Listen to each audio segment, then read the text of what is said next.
You went up and he went the other way around. That happened.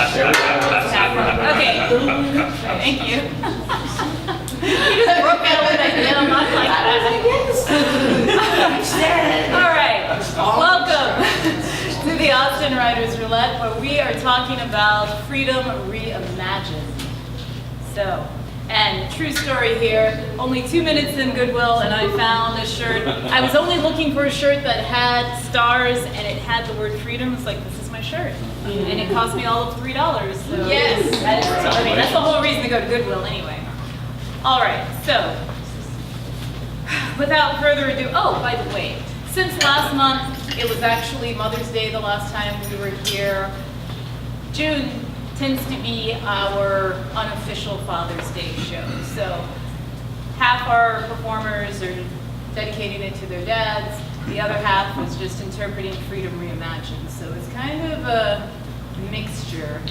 However, our first rouletter is going to share the tools his father taught him how to use. Please welcome Larry Mayfield.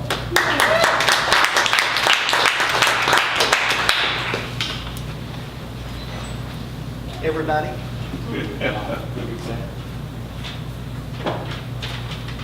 I brought a prop. And I'll just put a few out here so you can see what we're talking about.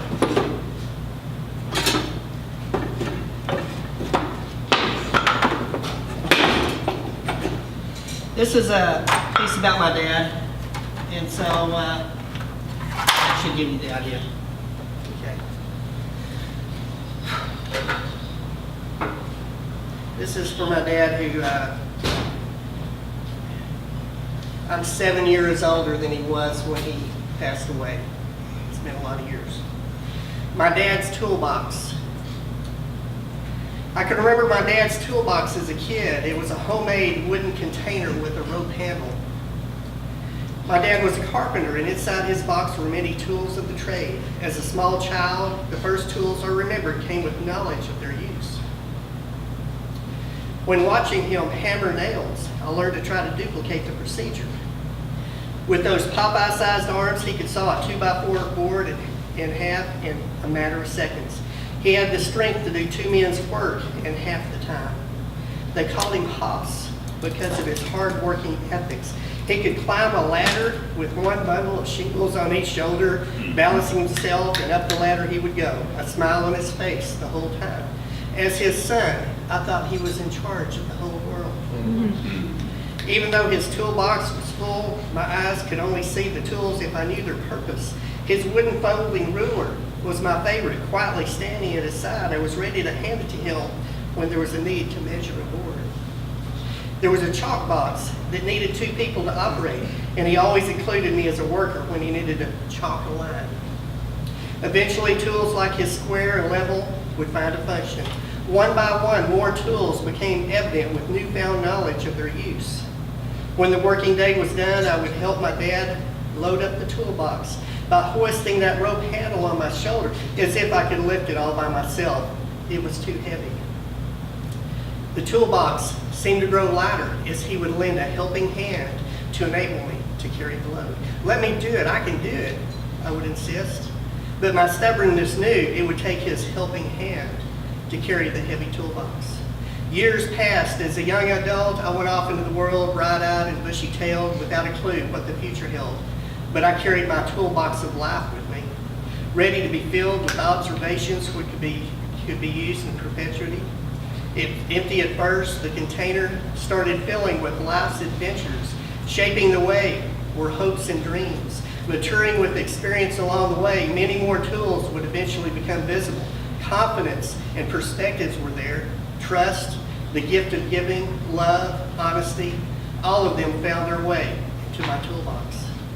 When excessive or rapacious desires such as greed or selfishness became more than temptations, the good things in life would come to the forefront to overcome life's quandaries. Truth, honor, and integrity boldly met humiliation and disrespect head to head and hammered them into place.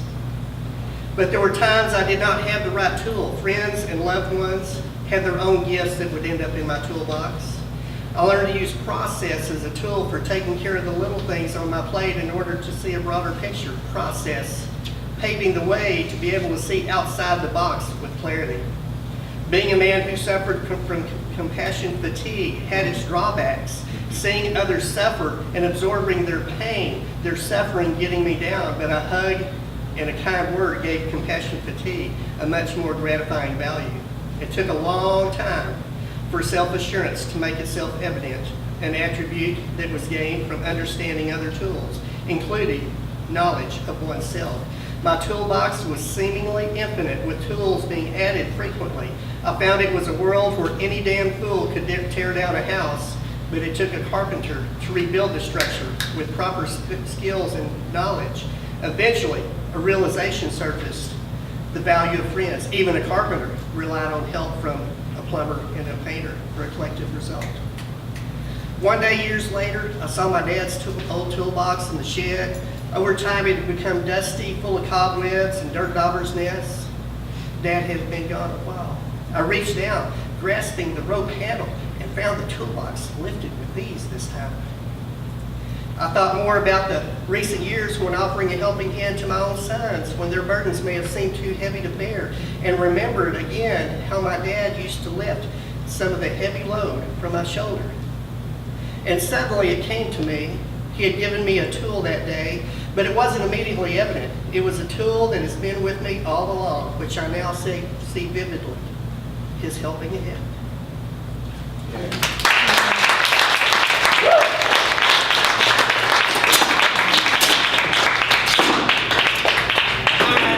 I gotta go, got some work to do.